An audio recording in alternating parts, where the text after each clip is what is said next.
ছুটির দিন মানে আয়েশের দিন। চায়ের সঙ্গে টা থাকলে শীতের সকাল বা সন্ধেটা জমে যায়। লাঞ্চ বা ডিনার তো বটেই, আমবাঙালি সকাল এবং সন্ধ্যের আমেজে ছুটি মিশিয়ে দিতে দ্বিধা করে না। এ সপ্তাহে আপনাদের জন্য রইল সুস্বাদু স্বাস্থ্যকর স্ন্যাক্স রেসিপি ব্রেড পকোড়া। ভিন্ন স্বাদের এই জলখাবার চা বা কফির পারফেক্ট জুটি।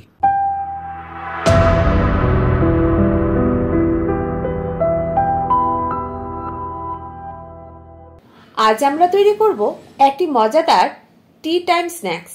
এটা তৈরি করতে যে সকল উপকরণ ব্যবহার করা হয়েছে তা হলো স্লাইস রুটি, পেঁয়াজ, টমেটো, ক্যাপসিকাম, গাজর, বিনস, ডিম, কাঁচা লঙ্কা আর ঈষদুষ্ণ দুধ।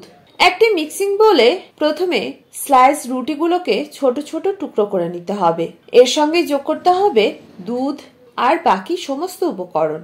এর মধ্যে দিতে হবে সামান্য চিনি, গোলমরিচ গুঁড়ো আর স্বাদ অনুযায়ী নুন। এখন সমস্ত উপকরণ ভালো করে হাতের সাহায্যে মেখে নিতে হবে। খেয়াল রাখতে হবে দুধ বা ডিমের পরিমাণ বেশি না হয়, যাতে মিশ্রণটা মন্ড পাকানো যায়।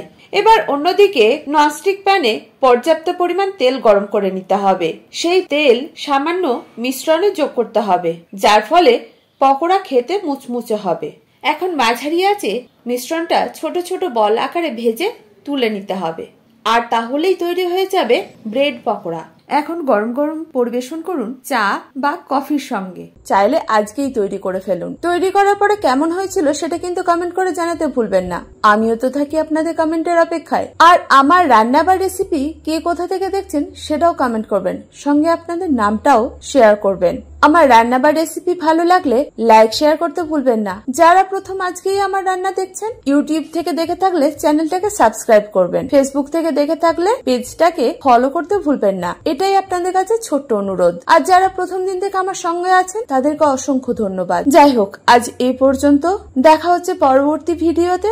আপনারা ভালো থাকুন, সুস্থ থাকুন। ধন্যবাদ।